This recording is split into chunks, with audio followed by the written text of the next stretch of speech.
নমস্কার, আমি চন্দ্রা।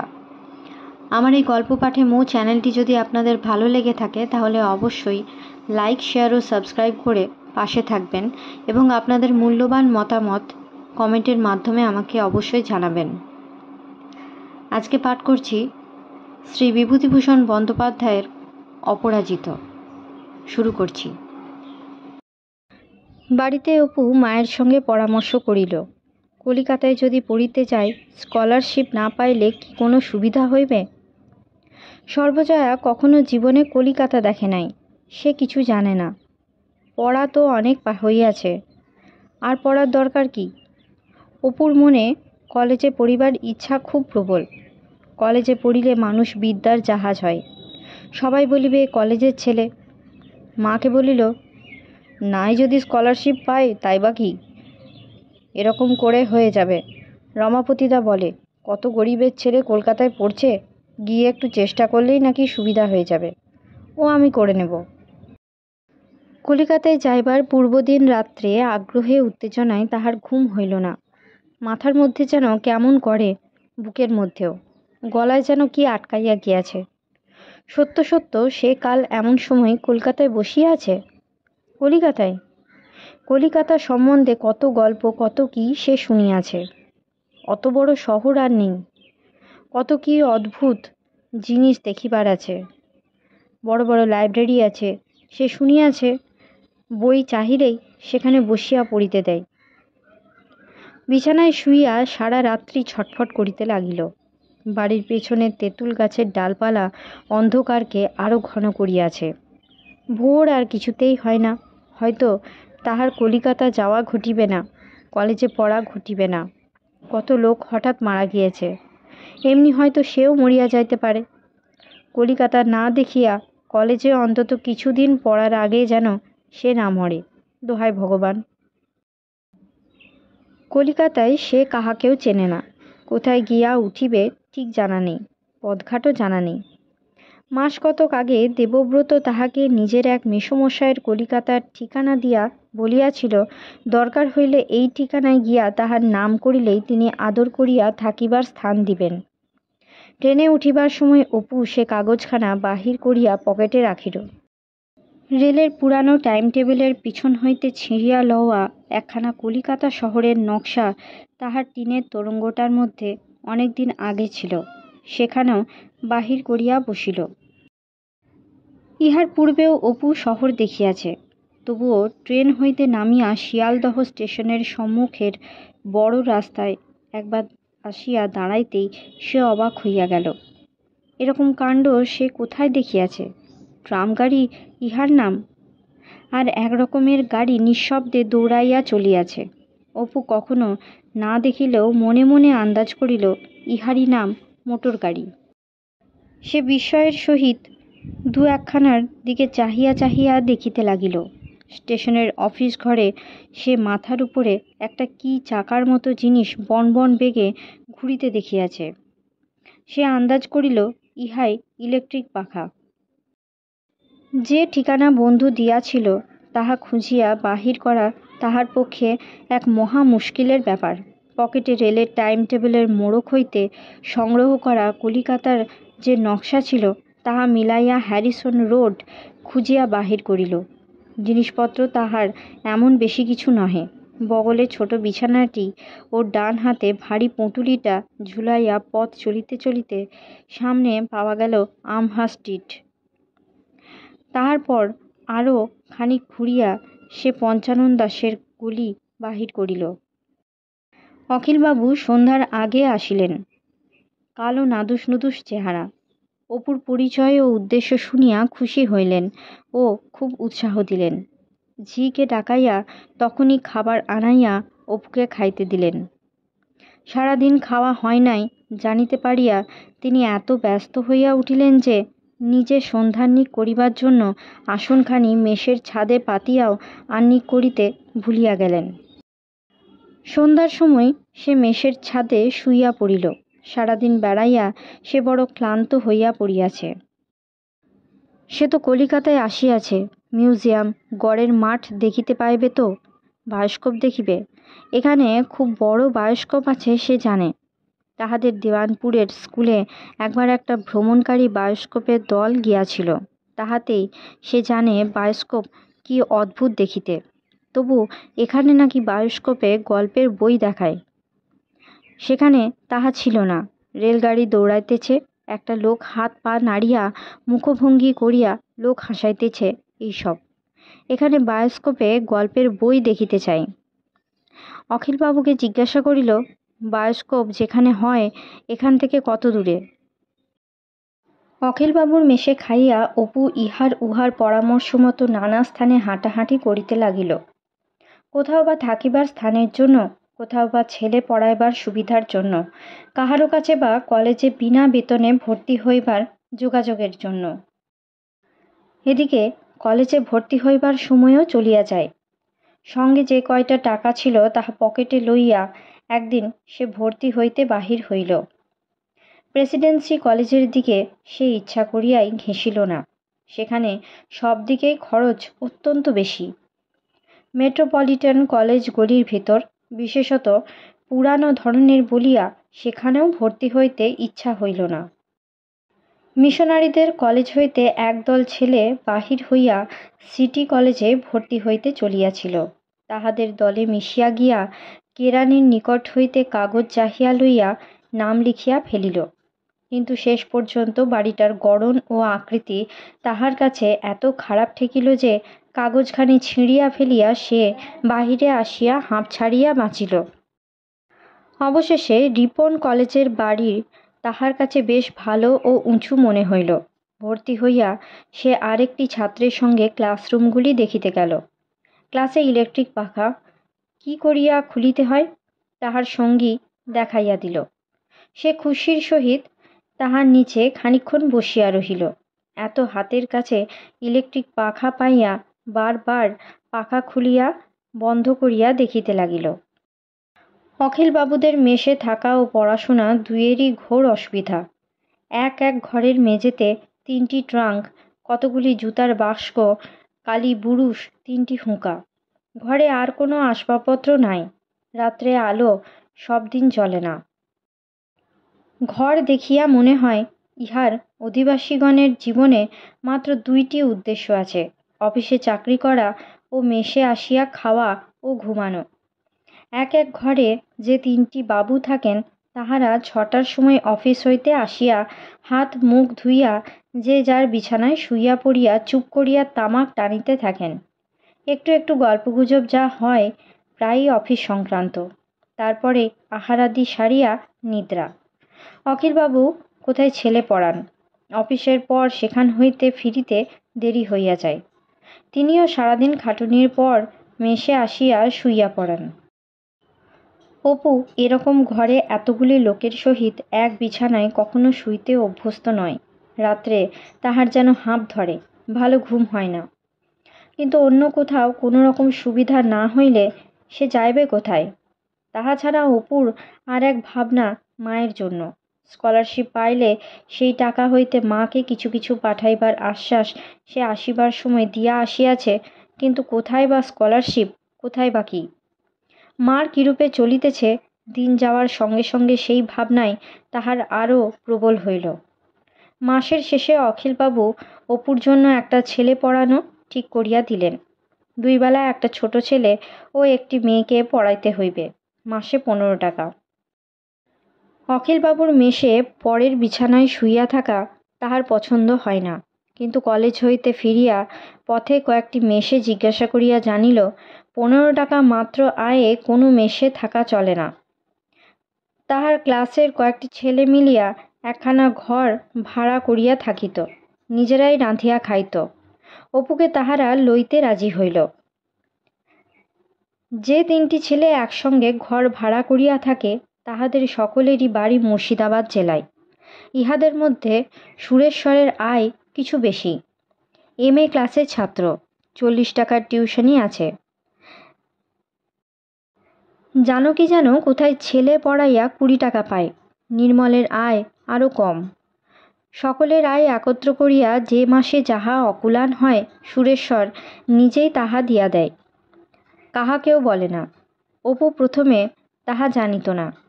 মাস 2 থাকিবার পর তাহার সন্দেহ হইল প্রতি মাসে সুরেশ্বর 25-30 টাকা দোকানের দেনা শোধ করে, অথচ কাহারও নিকট চায় না কেন?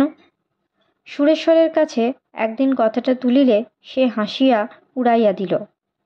সে বেশি এমন কিছু দেয় না, যদি বা দেয় তাতেই বা কি? তাহাদের যখন আয় বাড়িবে তখন তাহারাও অনায়াসে দিতে পারিবে, কেহ বাধা দিবে না তখন। নির্মল রবি ঠাকুরের কবিতা আবৃত্তি করিতে করিতে ঘরে ঢুকিল। তাহার গায়ে খুব শক্তি, সুগঠিত মাংসপেশি, চওড়া বুক, অপুর মতোই বয়স। হাতের ভিতর একটা কাঠের ঠোঙা দেখাইয়া বলিল, নতুন মটরশুঁটি লঙ্কা দিয়ে ভেজে। অপু হাত হইতে ঠোঙাটা কাড়িয়া লইয়া বলিল, দেখি। পরে হাসি মুখে বলিল, সুরেশদা, স্টোভ ধরিয়ে নিন, আমি মুড়ি আনি। ক পয়সার আনবো? 1, 2, 3, 4। আমার দিকে আঙুল দিয়ে গুনো না ওরকম। অপু হাসিয়া নির্মলের দিকে আঙুল দেখাইয়া বলিল, তোমার দিকেই আঙুল বেশি করে দেখাবো। 3, 3, 3। নির্মল তাহাকে ধরিতে যাইবার পূর্বে সে হাসিতে হাসিতে ছুটিয়া বাহির হইয়া গেল। সুরেশ্বর বলিল, 1 রাশ বই এনেছে কলেজের লাইব্রেরি থেকে। এতও পড়তে পারে। মাই মমসেনের রোমের হিস্ট্রি 1 ভলিউম। অপুর গলা মিষ্টি বলিয়া সন্ধ্যার পর সবাই গান গাওয়ার জন্য ধরে, কিন্তু পুরাতন লাজুকপনা তাহার এখনও যায় নাই। অনেক সাধ্য সাধনার পর 1টি বা 2টি গান গাহিয়া থাকে, আর কিছুতেই গাওয়ানো যায় না। কিন্তু রবি ঠাকুরের কবিতার সে বড় ভক্ত, নির্মলের চেয়েও। যখন কেহ ঘরে থাকে না, নির্জনে হাত পা নাড়িয়া আবৃত্তি করে, সন্ন্যাসী উপগুপ্ত মথুরাপুরীর প্রাচীরের তলে একদা ছিলেন সুপ্ত। ইতিহাসের অধ্যাপক মিস্টার বসুকে অপুর সবচেয়ে ভালো লাগে। সব দিন তাহার ক্লাস থাকে না, কলেজের পড়ায় কোনো উৎসাহ থাকে না সেদিন। কালো রিবন ঝোলানো পাঁচ নিয়ে চশমা পরিয়া উজ্জ্বল চক্ষু মিস্টার বসু ক্লাসরুমে ঢুকলেই সে নড়িয়া চড়িয়া সংযত হইয়া বসে। বক্তৃতার প্রত্যেক কথা মন দিয়ে শোনে। এমএতে ফার্স্ট ক্লাস ফার্স্ট। অপুর ধারণায় মহাপণ্ডিত। গিবন বা মমসেন বা লর্ড ব্রাইস জাতীয়। মানবজাতির সমগ্র ইতিহাস, ইজিপ্ট, ব্যাবিলন, অ্যাসিরিয়া, ভারতবর্ষীয় সভ্যতার উত্থান পতনের কাহিনী তাহার মনশ্চক্ষুর সম্মুখে ছবির মতো পড়িয়া আছে। ইতিহাসের পরে লজিকের ঘণ্টা। হাজিরা ডাকিয়া অধ্যাপক পড়ানো শুরু করিবার সঙ্গে সঙ্গেই ছেলে কমিতে শুরু করে। অপু এ ঘণ্টায় পিছনের বেঞ্চিতে বসিয়া লাইব্রেরি হইতে লওয়া ইতিহাস, উপন্যাস বা কবিতার বই পড়ে। অধ্যাপকের কথার দিকে এতটুকু মন দেয় না, শুনিতে ভালো লাগে না। সেদিন এক মনে অন্য বই পড়িতেছে। হঠাৎ অধ্যাপক তাহাকে লক্ষ্য করিয়া কি প্রশ্ন করিলেন। প্রশ্নটা সে শুনিতে পায় নাই, কিন্তু ক্লাস হঠাৎ নীরব হইয়া যাওয়াতে তাহার চমক ভাঙিল। চাহিয়া দেখিল সকলেরই চোখ তাহার দিকে। সে উঠিয়া দাঁড়াইল। অধ্যাপক বলিলেন, তোমার হাতে ওখানা লজিকের বই? অপু বলিল, না স্যার, প্যালগ্রেভের গোল্ডেন ট্রেজারি। তোমাকে যদি আমার ঘন্টায় পার্সেন্টেজ না দিই, পড়াশোনো না কেন? অপু চুপ করিয়া রহিল। অধ্যাপক তাহাকে বসিতে বলিয়া পুনরায় অধ্যাপনা আরম্ভ করিলেন। জানকী চিমটি কাটিয়া বলিল, হলো তো? রোজ রোজ বলি লজিকের ঘন্টায় আমাদের সঙ্গে পালাতে, তা শোনো না। আয় চলে। 150 ছেলের ক্লাস। পিছনের বেঞ্চের সামনের দরজাটি ছেলেরা ইচ্ছা করিয়া খুলিয়া রাখে পালাইবার সুবিধার জন্য। জানকী এদিক ওদিক চাহিয়া শুরুত করিয়া সরিয়া পড়িল। তাহার পরে বিরাজ। অপুও মহাজনদের পথ ধরিল। নিচে আসিলে লাইব্রেরিয়ান বলিল, কি রায়মশাই, আমাদের পার্বণীটা কি পাবো না? অপু খুব খুশি হয়। কে তাহাকে চিনিত 5 মাস আগে? এত বড় কলকাতা শহর, এত বড় কলেজ, এত ছেলে, এখানেও তাহাকে রায়মশাই বলিয়া খাতির করিতেছে। তাহার কাছে পার্বণী চাহিতেছে। হাসিয়া বলিল, কাল এনে দেব ঠিক সত্যবাবু, আজ ভুলে গিয়েছি। আপনি 1 ভলিউম গিবন দেবেন কিন্তু আজ। উৎসাহে পড়িয়া গিবন বাড়ি লইয়া যাই বটে, কিন্তু ভালো লাগে না। এত খুঁটিনাটি বিরক্তিকর মনে হয়। পরদিন সেখানা ফেরত দিয়া অন্য ইতিহাস লইয়া গেল। পূজার কিছু পূর্বে অপুদের বাসা উঠিয়া গেল। খরচে আয়ে অনেক দিন হইতেই কুলাইতেছিল না। সুরেশ্বরের ভালো টিউশনি হঠাৎ হাতছাড়া হইল। কে বাড়তি খরচ চালায়?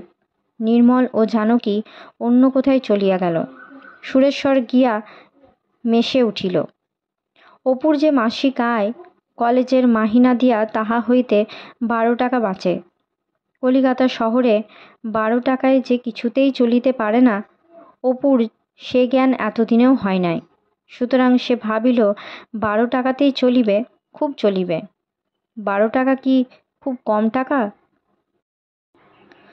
কিন্তু 12 টাকা আয়ও বেশি দিন রহিল না। একদিন পড়াইতে গিয়া শুনিল ছেলের শরীর খারাপ বলিয়া ডাক্তার হাওয়া বদলাইতে বলিয়াছে। পড়াশোনা এখন বন্ধ থাকিবে। 1 মাসের মাহিনা তাহারা বাড়তি দিয়া জবাব দিল। টাকা কয়টি পকেটে করিয়া সেখান হইতে বাহির হইয়া অপু আকাশ পাতাল ভাবিতে ভাবিতে ফুটপাত বাহিয়া চলিল। সুরেশ্বরের মেসে সে জিনিসপত্র রাখিয়া গিয়াছে। সেইখানেই গেস্ট চার্জ দিয়া খায়। রাত্রে মেসের বারান্দাতে শুইয়া থাকে। টাকা যাহা আছে মেসের দেনা মিটাইতে চাইবে। সামান্য কিছু হাতে থাকিতে পারে বটে, কিন্তু তাহার পর? সুরেশ্বরের মেসে আসিয়া নিজের নামের একখানি পত্র ডাকবাক্সে দেখিল। হাতের লেখাটা সে চেনে না। খুলিয়া দেখিল চিঠিখানা মায়ের, কিন্তু অপরের হাতে লেখা। হাতে ব্যথা হইয়া মা বড় কষ্ট পাইতেছে। অপু কি 3টি টাকা পাঠাইয়া দিতে পারে? মা কখনো কিছু চায় না, মুখ বুজিয়া সকল দুঃখ সহ্য করে। সেই বরং দেওয়ানপুরে থাকিতে নানা ছলছুতোয় মাঝে মাঝে কত টাকা মায়ের কাছ হইতে লইয়াছে। হাতে না থাকিলে তেলিবাড়ি হইতে চাহিয়া চিন্তিয়া মা জোগাড় করিয়া দিত। খুব কষ্ট না হইলে কখনো মা তাহাকে টাকার জন্য লেখে নাই। পকেট হইতে টাকা বাহির করিয়া গুনিয়া দেখিল 27টি টাকা আছে। মেসের দেনা 15.5 টাকা বাদে 11.5 টাকা থাকে। মাকে কত টাকা পাঠানো যায়? মনে মনে ভাবিল 3টে টাকা তো চেয়েছে, আমি 10 টাকা পাঠিয়ে দিই। মানি অর্ডার পিয়ন যখন টাকা নিয়ে যাবে, মা ভাববে বুঝি 3 টাকা, কিংবা হয়তো 2 টাকার মানি অর্ডার। জিজ্ঞেস করবে কত টাকা। পিয়ন যেই বলবে 10 টাকা, মা অবাক হয়ে যাবে। মাকে তাক লাগিয়ে দেব, ভারী মজা হবে। বাড়িতে গেলে মা শুধু সেই গল্পই করবে দিনরাত। অপ্রত্যাশিত টাকা প্রাপ্তিতে মায়ের আনন্দোজ্জ্বল মুখখানা কল্পনা করিয়া অপু ভারী খুশি হইল। বউবাজার পোস্ট অফিস হইতে টাকাটা পাঠাইয়া দিয়া সে ভাবিল, বেশ হলো। আহা, মাকে কেউ কখনো 10 টাকার মানি অর্ডার একসঙ্গে পাঠায়নি। টাকা পেয়ে খুশি হবে। আমার তো এখন রইল 1.5 টাকা, তারপর একটা কিছু ঠিক হয়ে যাবেই। কলেজের একটি ছেলের সঙ্গে তাহার খুব বন্ধুত্ব হইয়াছে। সেও গরিব ছাত্র, ঢাকা জেলায় বাড়ি। নাম প্রণব মুখার্জি। খুব লম্বা, গৌরবর্ণ, দোহারা চেহারা, বুদ্ধি প্রজ্জ্বল দৃষ্টি। কলেজ লাইব্রেরিতে একসঙ্গে বসিয়া বই পড়িতে পড়িতে দুজনের আলাপ। এমন সব বই দুজনে লইয়া যায় যাহা সাধারণ ছাত্রেরা পড়ে না, নামও জানে না। ফার্স্ট ইয়ারের ছেলেকে মমসেন লইতে দেখিয়া প্রণব তাহার দিকে প্রথম আকৃষ্ট হয়। আলাপ ক্রমে বন্ধুত্বে পরিণত হইয়াছে। অপু শীঘ্রই বুঝিতে পারিল প্রণবের পড়াশোনা তাহার অপেক্ষা অনেক বেশি। অনেক গ্রন্থকারের নামও সে কখনো শোনে নাই। নিটসে, এমারসন, টুরগেনেভ, ব্রেস্টেড। প্রণবের কথায় সে ইহাদের বই পড়িতে আরম্ভ করিল। তাহারই উৎসাহে সে পুনরায় ধৈর্য ও অধ্যবসায়ের সহিত গীবন শুরু করিল। ইলিয়াডের অনুবাদ পড়িল। অপুর পড়াশোনার কোনো বাঁধাবাঁধি রীতি নাই। যখন যাহা ভালো লাগে, কখনো ইতিহাস, কখনো নাটক, কখনো কবিতা, কখনো প্রবন্ধ, কখনো বিজ্ঞান। প্রণব নিজে অত্যন্ত সংযমী ও শৃঙ্খলা প্রিয়। সে বলিল, ওতে কিছু হবে না, ওরকম পড়ো কেন? অপু চেষ্টা করিয়াও পড়াশোনায় শৃঙ্খলা আনিতে পারিল না। লাইব্রেরি ঘরের ছাদ পর্যন্ত উঁচু বড় বড় বইয়ে ভরা আলমারির দৃশ্য তাহাকে দিশাহারা করিয়া দেয়। সকল বইই খুলিয়া দেখিতে স্বাদ হয়। Gases of the atmosphere, sir William রামসের। সে পড়িয়া দেখিবে কি কি গ্যাস।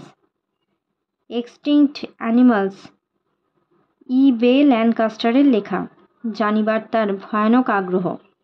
ওয়ার্ল্ডস অ্যারাউন্ড আস, প্রক্টরের লেখা। বইখানা না পড়িলে রাত্রে ঘুম হইবে না। প্রণব হাসিয়া বলে, দূর, ও কি পড়া? তোমার তো পড়া নয়, পড়া পড়া খেলা। এত বড় লাইব্রেরি, এত বই, নক্ষত্র জগৎ হইতে শুরু করিয়া পৃথিবীর জীবজগৎ, উদ্ভিদ জগৎ, আণুবীক্ষণিক প্রাণীকুল, ইতিহাস, সব সংক্রান্ত বই। তাহার অধীর উৎসুক মন চায় এই বিশ্বের সব কথা জানিতে। বুঝিতে পারুক আর নাই পারুক, একবার বইগুলি খুলিয়া দেখিতেও স্বাদ হয়। লুপ্ত প্রাণীকুল সম্বন্ধে খান কতক ভালো বই পড়িল। অলিভার লজের পায়োনিয়ার্স অব সায়েন্স, বড় বড় নীহারিকাদের ফটো দেখিয়া মুগ্ধ হইল। নিটসে ভালো বুঝিতে না পারিলেও 2-3খানা বই পড়িল। টুরগেনেভ একেবারে শেষ করিয়া ফেলিল। 12খানা না 16খানা বই। চোখের সামনে টুরগেনেভ এক নতুন জগৎ খুলিয়া দিয়া গেল। কি অপূর্ব হাসি অশ্রু মাখানো কল্পলোক। প্রণবের কাছে সে সন্ধান পাইল শ্যামবাজারে এক বড়লোকের বাড়ি দরিদ্র ছাত্রদের খাইতে দেওয়া হয়। প্রণবের পরামর্শে সে ঠিকানা খুঁজিয়া সেখানে গেল। এ পর্যন্ত কখনো কিছু সে চায় নাই, কাহারও কাছে চাহিতে পারে না। আত্মমর্যাদা বোধের জন্য নহে, লাজুকতা ও আনাড়িপনার জন্য। এতদিন সে সবের দরকারও হয় নাই, কিন্তু আর যে চলে না। খুব বড় লোকের বাড়ি। দারোয়ান বলিল, কি চাই? অপু বলিল, এখানে গরিব ছেলেদের খেতে দেয়, তাই জানতে কাকে বলবো জানো? দারোয়ান তাহাকে পাশের দিকে একটা ছোট ঘরে লইয়া গেল। ইলেকট্রিক পাখার তলায় একজন মোটা সোটা ভদ্রলোক বসিয়া কি লিখিতেছিলেন। মুখ তুলিয়া বলিলেন, এখানে কি দরকার আপনার? অপু সাহস সঞ্চয় করিয়া বলিল, এখানে কি পোর স্টুডেন্টদের খেতে দেওয়া হয়, তাই আমি। আপনি দরখাস্ত করেছিলেন? কিসের দরখাস্ত অপু জানে না। জুন মাসে দরখাস্ত করতে হয়। আমাদের নাম্বার লিমিটেড কি না, এখন আর খালি নেই, আবার আসছে বছর। তাছাড়া আমরা ভাবছি ওটা উঠিয়ে দেব, এস্টেট রিসিভারের হাতে যাচ্ছে, ওসব আর সুবিধা হবে না। ফিরিবার সময় গেটের বাহিরে আসিয়া অপুর মনে বড় কষ্ট হইল। কখনো সে কাহারও নিকট কিছু চায় নাই, চাহিয়া বিমুখ হইবার দুঃখ কখনো ভোগ করে নাই। চোখে তাহার প্রায় জল আসিল। পকেটে মাত্র 2 পয়সাই অবশিষ্ট আছে। এই বিশাল কলিকাতা শহরে তাহাই শেষ অবলম্বন। কাহাকেই বা সে এখানে চেনে, কাহার কাছে যাইবে? অখিলবাবুর মেসে 2 মাস সে প্রথমে খাইয়াছে, সেখানে যাইতে লজ্জা করে। সুরেশ্বরের নিজেরই চলে না, তাহার উপর সে কখনো জুলুম করিতে পারিবে না। আরও কয়েকদিন কাটিয়া গেল। কোনোদিন সুরেশ্বরের মেসে একবেলা খাইয়া, কোনোদিন বা জানকীর কাছে কাটাইয়া চলিতেছিল। একদিন সারাদিন না খাওয়ার পর সে নিরুপায় হইয়া অখিলবাবুর মেসে সন্ধ্যার পর গেল। অখিলবাবু অনেক দিন পর তাহাকে পাইয়া খুশি হইলেন। রাত্রে খাওয়া দাওয়ার পর অনেকক্ষণ গল্পগুজব করিলেন। বলি বলি করিয়াও অপু নিজের দুর্দশার কথা অখিলবাবুকে বলিতে পারিল না। তাহা হইলে হয়তো তিনি তাহাকে ছাড়িবেন না, সেখানে থাকিতে বাধ্য করিবেন। সে জুলুম করা হয় অনর্থক। কিন্তু এদিকে আর চলে না। এক জায়গায় বই, এক জায়গায় বিছানা, কোথায় কখন রাত কাটাইবে কিছু ঠিক নাই। ইহাতে পড়াশোনা হয় না, পরীক্ষাও নিকটবর্তী। না খাইয়াই বা কদিন চলে। অখিলবাবুর মেস হইতে ফিরিবার পথে একটা খুব বড় বাড়ি, ফটকের কাছে মোটর গাড়ি দাঁড়াইয়া আছে। এই বাড়ির লোকে যদি ইচ্ছা করে তবে এখনই তাহার কলিকাতায় থাকার সকল ব্যবস্থা করিয়া দিতে পারে। সাহস করিয়া যদি সে বলিতে পারে তবে হয়তো এখনই হয়। একবার সে বলিয়া দেখিবে। কোথাও কিছু সুবিধা না হইলে তাহাকে বাধ্য হইয়া পড়াশোনা ছাড়িয়া দিয়া দেশে ফিরিতে হইবে। এই লাইব্রেরি, এত বই, বন্ধু বান্ধব, কলেজ সব ফেলিয়া হয়তো মনসাপোতায় গিয়া আবার পুরাতন জীবনের পুনরাবৃত্তি করিতে হইবে। পড়াশোনা তাহার কাছে একটা রোমান্স, একটা অজানা বিচিত্র জগৎ দিনে দিনে চোখের সামনে খুলিয়া যাওয়া।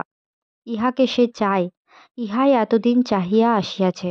কলেজ হইতে বাহির হইয়া চাকরি, অর্থোপার্জন এসব কথা সে কোনোদিনও ভাবে নাই। তাহার মাথার মধ্যে কোনোদিনও এসব সাংসারিক কথা ঢোকে নাই। সে চায় এই অজানা রোমান্স, এই বিচিত্র ভাবধারার সহিত আরও ঘনিষ্ঠ সংস্পর্শ।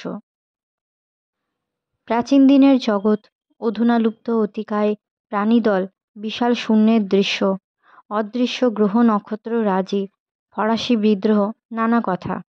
এইসব ছাড়িয়া শালগ্রাম হাতে মনসাপোতার বাড়ি বাড়ি ঠাকুর পূজা।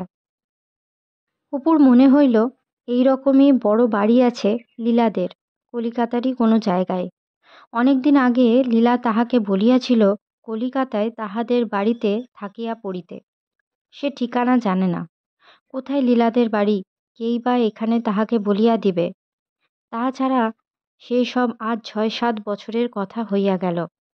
এতদিন কি আর লীলা তাহার কথা মনে রাখিয়াছে? কোন কালে ভুলিয়া গিয়াছে।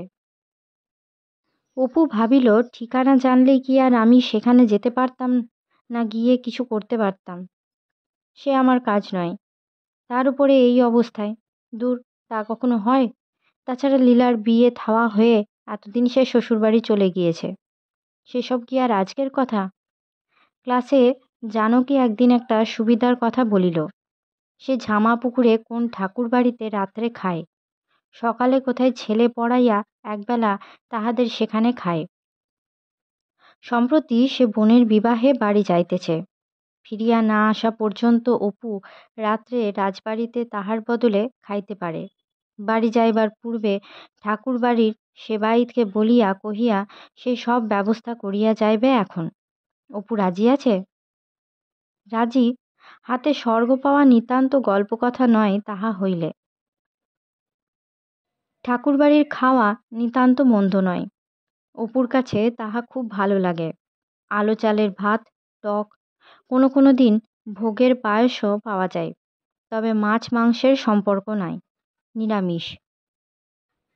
কিন্তু এ তো আর দুবেলা নয়, শুধু রাত্রে। দিনমানটাকে বড় কষ্ট হয়। 2 পয়সার মুড়ি ও কলের জল, তবুও তো পেটটা ভরে। কলেজ হইতে বাহির হইয়া বৈকালে তাহার এত ক্ষুধা পায় যে গা ঝিমঝিম করে। পেটে যেন এক ঝাঁক বোলতা হুল ফুটাইতেছে।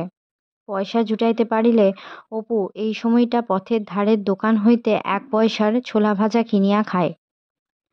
সব দিন পয়সা থাকে না। সেদিন সন্ধ্যার পরেই ঠাকুর বাড়ি চলিয়া যায়। কিন্তু ঠাকুরের আরতি শেষ না হওয়া পর্যন্ত সেখানে খাইতে দিবার নিয়ম নাই। তাও একবার নয়, 2 বার 2টি ঠাকুরের আরতি। আরতির কোনো নির্দিষ্ট সময় নাই। সেবায়িত ঠাকুরের মর্জি ও সুবিধা মতো রাত 8টাতেও হয়, 9টাতেও হয়, আবার 10টাতেও হয়, আবার এক এক দিন সন্ধ্যার পরেই হয়। কলেজে যাইতে সেদিন মুরারি বলিল, সিসিবির ক্লাসে কেউ যেও না, আমরা সব স্ট্রাইক করেছি। অপু বিস্ময়ের সুরে বলিল, কেন, কি হয়েছে? সিসিবি কি করেছে? মুরারি হাসিয়া বলিল, করেনি কিছু।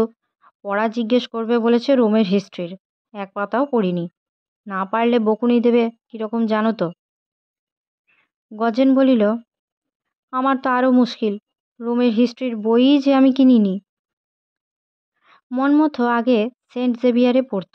সে বিলাতি নাচের ভঙ্গিতে হাত লম্বা করিয়া বার কয়েক পাক খাইয়া একটা ইংরাজি গানের চরণ বার 2 গাহিল। অপু বলিল, কিন্তু পার্সেন্টেজ যাবে যে? প্রতুল বলিল, ভারী একদিনের পার্সেন্টেজ।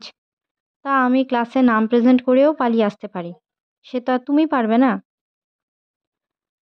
অপু বলিল, খুব পারি, পারবো না কেন? প্রতুল বলিল, সে তোমার কাজ নয়। সিসিবির চোখ ভারী আমরা বলে তাই এক একদিন সর্ষে ফুল দেখি, তা তুমি পারো পালিয়ে আসতে? এক্ষুনি দেখো সবাই দাঁড়িয়ে, পারি কি না পারি, কিন্তু যদি পারি খাওয়াতে হবে বলে দিলাম। অপু উৎসাহে সিঁড়ি ভাঙিয়া উপরে উঠিয়া গেল। গজেন বলিল, কেন ওকে আবার এসব শেখাচ্ছিস? শেখাচ্ছি মানে? ভাজা মাছখানা উল্টে খেতে জানে না, ভারী সাধু। মুরারি বলিল, না না, তোমরা জানো না, অপূর্ব ভারী পিওর স্পিরিট। সেদিন হ্যাঁ হ্যাঁ জানি, ওরকম সুন্দর চেহারা থাকলে আমাদেরও কত সার্টিফিকেট আসতো। বাবা বঙ্কিমবাবু কি আর সাধে সুন্দর মুখের গুণ গেয়ে গেছেন?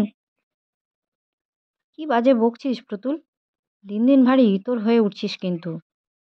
প্রিন্সিপালের গাড়ি কলেজের সামনে আসিয়া লাগাতে যে যেদিকে সুবিধা পাইল সরিয়া পড়িল। মিস্টার বসুর ক্লাসে নামটা প্রেজেন্ট করিয়াই আজ অপু পালাইবার পথ খুঁজিতে লাগিল। বাঁ দিকের দরজাটা একদম খোলা, প্রফেসরের চোখ অন্যদিকে। সুযোগ খুঁজিতে খুঁজিতে প্রফেসরের চোখ আবার তাহার দিকেই পড়িল। কাজেই খানিকক্ষণ ভালো মানুষের মতো নিরীহ মুখে বসিয়া থাকিতে বাধ্য হইল। এইবার একবার অন্যদিকে চোখ পড়িলেই হয়। হঠাৎ প্রফেসর তাহাকেই প্রশ্ন করিলেন, ওয়াজ মেরিয়াস জাস্টিফাইড ইন হিজ অ্যাকশন? সর্বনাশ, মেরিয়াসকে? একদিনও সে যে রোমের ইতিহাসের লেকচার শোনে নাই। উত্তর না পাইয়া প্রফেসর অন্য একটা প্রশ্ন করিলেন, what do you think of সুল্লাস? অপু বিপন্ন মুখে কড়িকাঠের দিকে চোখ তুলিয়া দাঁড়াইয়া রহিল। রাস্কেল মণিলালটা মুখে কাপড় গুজিয়া খিলখিল করিয়া হাসিতেছে। প্রফেসর বিরক্ত হইয়া অন্যদিকে মুখ ফেরাইলেন। You you there, you behind the pillar. এবার মণিলালের পালা। সে থামের আড়ালে সরিয়া বসিবার বৃথা চেষ্টা হইতে বিরত হইয়া উঠিয়া দাঁড়াইল। দেখা গেল সুল্লা বা মেরিয়াসের সম্বন্ধে অপুর সহিত তাহার মতের কোনো পার্থক্য নাই, সমানই নির্বিকার। মণিলালের দুর্গতিতে অপু খুব খুশি হইয়া পাশের ছেলেকে আঙুলের খোঁচা দিয়া ফিসফিস করিয়া বলিল, রাফলি সার্ভড। ভারী হাসি হচ্ছিল। চুপ চুপ, এখনই আবার এদিকে চাইবে, সিসিবি কথা শুনলে। এবার আমি সোজা। পিছন হইতে নৃপেন ব্যস্ত স্বরে বলিল, এবার আমায় জিজ্ঞেস করবে, ডেটটা ভাই দে না শিগগির বলে। শিগগির। অপুর পাশের ছেলেটি বলল, কে কাকে ডেট বলে দাদা? মেরিভেল পুলারের বইয়ের রং কেমন এখনো চাক্ষুষ দেখিনি। কেটে পড়ো না সোজা। অপু খানিকক্ষণ হইতেই প্রফেসরের দৃষ্টির গতি এক মনে লক্ষ্য করিতেছিল। সে বুঝিতে পারিল ও কোণ হইতে একবার এদিকে ফিরিলে পালানো অসম্ভব হইবে, কারণ এদিকে এখনো অনেক ছেলেকে প্রশ্ন করিতে বাকি। এই সুবর্ণ সুযোগ বিলম্ব করিলে। দু একবার উসখুস করিয়া একবার এদিক ওদিক চাহিয়া অপু সাঁ করিয়া খোলা দরজা দিয়া বাহির হইয়া পড়িল। পিছু পিছু হরিদাস, অল্প পরেই নৃপেন। তিনজনেই উপরের বারান্দাতে বিন্দুমাত্র বিলম্ব না করিয়া তরতর করিয়া সিঁড়ি বাহিয়া একেবারে একতলায় নামিয়া আসিল। অপু পিছন ফিরিয়া সঙ্গীতের দিকে চাহিয়া হাসিয়া বলিল, হে হে হে, উহ, আর একটু হলেই। নৃপেন বলিল, আমাকে তো মিনিট দুই দেরি কাল হয়েছে কি বুঝলে? অপু বলিল, যাক, এখানে আর দাঁড়িয়ে খোশ গল্প করার কোনো দরকার দেখছি নে। এক্ষুনি প্রিন্সিপাল নেমে আসবেন, গাড়ি লাগিয়েছে দরজায়, কমন রুমে বরং এসো। একটু পরে সকলে বাহির হইয়া পড়িল। আজ আর ক্লাস ছিল না। কে গ্রাহ্য করে বুড়ো সিসিবি ও তাহার রোমের ইতিহাসের যত বাজে প্রশ্ন? অপু কিন্তু কিছু নিরাশ হইল। ক্লাস হইতে পালাইতে পারিলে প্রতুলের দল খাওয়াইবে বলিয়াছিল, কিন্তু লাইব্রেরিয়ানের কাছে জিজ্ঞাসা করিয়া জানিল তাহারা অনেকক্ষণ চলিয়া গিয়াছে। কোন সকালে 2 পয়সার মুড়ি ও একটা ফুলুরি খাইয়া বাহির হইয়াছে। পেট যেন দাও দাও করিয়া জ্বলিতেছিল। কিছু খাইতে পারিলে হইত। ক্লাসে এতক্ষণ বেশ ছিল, বুঝিতে পারি নাই। বাহিরে আসিয়া ক্ষুধার যন্ত্রণায় প্রবল হইয়া উঠিল। এদিকে পকেটে একটাও পয়সা নাই। সে ভাবিল, ওরা আচ্ছা তো, বললে খাওয়াবো, তাই তো আমি পালাতে গেলাম। নিজেরা এদিকে সরে পড়েছে কোন কালে। এখন কিছু খেলে তবুও রাত অবধি থাকা যেত। আজ সোমবার, 8টার মধ্যেই আরতি হয়ে যাবে। উফ, খিদে যা পেয়েছে। এ ধরনের কষ্ট করিতে অপু কখনো অভ্যস্ত নয়। বাড়ির এক ছেলে, চিরকাল বাপ মায়ের আদরে কাটাইয়াছে। শহরে বড়লোকের বাড়িতে অন্য কষ্ট থাকিলেও খাওয়ার কষ্টটা অন্তত ছিল না। তাছাড়া সেখানে মাথার উপরে ছিল মা। সকল আপদ বিপদে সর্বজয়া ডানা মেলিয়া ছেলেকে আড়াল করিয়া রাখিতে প্রাণপণ করিত। কোনো কিছু আঁচ লাগিতে দিত না। দেওয়ানপুরে স্কলারশিপের টাকায় বালক বুদ্ধিতে যথেষ্ট শৌখিনতা করিয়াছে, খাইয়াছে, খাওয়াইয়াছে, ভালো ভালো জামা কাপড় পরিয়াছে। তখন সেসব জিনিস সস্তাও ছিল। কিন্তু শীঘ্রই অপু বুঝিল কলিকাতা দেওয়ানপুর নয়। এখানে কেহ কাহাকেও পৌঁছে না। ইউরোপের যুদ্ধ বাধিয়া গত কয়েক মাসের মধ্যে কাপড়ের দাম এত চড়িয়াছে যে কাপড় আর কেনা যায় না। ভালো কাপড় তাহার মোটে আছে একখানা, একটি টুইল শার্ট সম্বল। ছেলেবেলা হইতেই ময়লা কাপড় পরিতে সে ভালোবাসে না।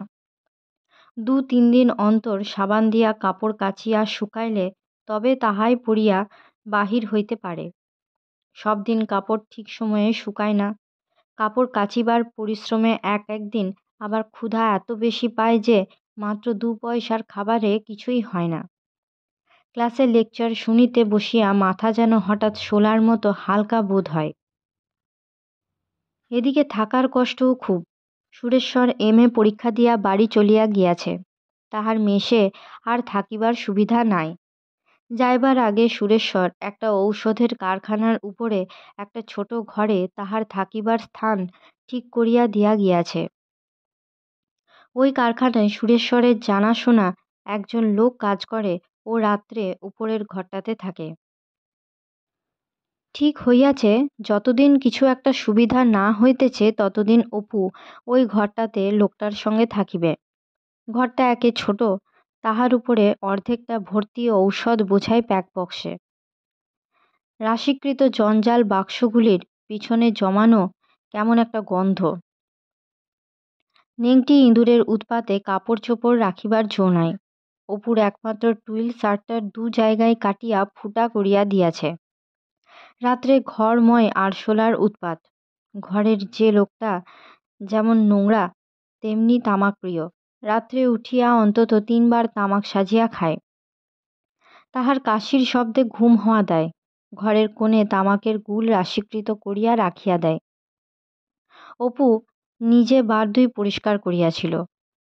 এক টুকরা রবারের ফিতার মতো ঘরের নোংরামিটা স্থিতিস্থাপক। পূর্বাবস্থায় ফিরিতে এতটুকু দেরি হয় না। খাওয়া পড়া থাকিবার কষ্ট অপু কখনো করে নাই। বিশেষ করিয়া একলা জুঝিতে হইতেছে বলিয়া কষ্ট আরও বেশি। অন্য মনস্কভাবে যাইতে যাইতে সে কৃষ্ণদাস পালের মূর্তির মোড়ে আসিল।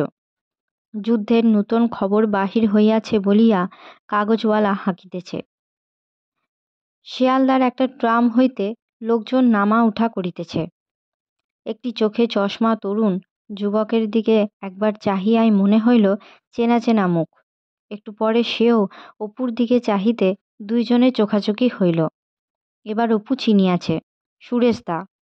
নিশ্চিন্তিপুরের বাড়ির পাশের সেই পোড়ো ভিটার মালিক নীলমণি জ্যাঠামশায়ের ছেলে সুরেশ। সুরেশও চিনিয়াছিল। অপু তাড়াতাড়ি কাছে গিয়া হাসি মুখে বলিল, সুরেশদা যে। দুর্গা মারা যায় সে বৎসর শীতকালে ইহারা যা কয়েক মাসের জন্য দেশে গিয়াছিল তাহার পর আর কখনো দেখা সাক্ষাৎ হয় নাই। সুরেশ আকৃতিতে যুবক হইয়া উঠিয়াছে। দীর্ঘ সবল দেহ, সুগঠিত হাত পা। বাল্যের সে চেহারার অনেক পরিবর্তন হইয়াছে। সুরেশ সহজ সুরেই বলিল, আরে অপূর্ব, এখানে কোথা থেকে? সুরেশের খাঁটি শহুরে গলার সুরে ও উচ্চারণ ভঙ্গিতে অপু একটু ভয় খাইয়া গেল। সুরেশ বলিল, তারপর এখানে কি চাকরি টাকরি করা হচ্ছে? না, আমি যে পড়ি ফার্স্ট ইয়ারে রিপনে। তাই নাকি? তা এখন যা হচ্ছে কোথায়? অপু সে কথার কোনো উত্তর না দিয়া আগ্রহের সুরে বলিল, জেঠিমা কোথায়? এখানে শ্যামবাজারে, আমাদের বাড়ি কেনা হয়েছে সেখানে। সুরেশের সহিত সাক্ষাতে অপু ভারী খুশি হইয়াছিল। তাহাদের বাড়ির পাশের যে পোড়ো ভিটার বনঝোপের সহিত তাহার ও দিদি দুর্গার আবাল্য অতিমধুর পরিচয়, সেই ভিটারই লোক ইহারা। যদিও কখনো সেখানে ইহারা বাস করে নাই, শহরে শহরেই ঘোরে, তবুও তো সে ভিটারই লোক। তাহা ছাড়া 10 রাত্রির জ্ঞাতি, অতি আপনার জন। অপু বলিল, অতসীদি এখানে আছে? সুনীল সুনীল কি পড়ে? এবার সেকেন্ড ক্লাসে উঠেছে। আচ্ছা যাই তাহলে, আমার ট্রাম আসছে। সুরেশের সুরে কোনো আগ্রহ বা আন্তরিকতা ছিল না। সে এমন সহজ সুরে কথা বলিতেছিল যেন অপুর সঙ্গে তাহার 2 বেলা দেখা হয়।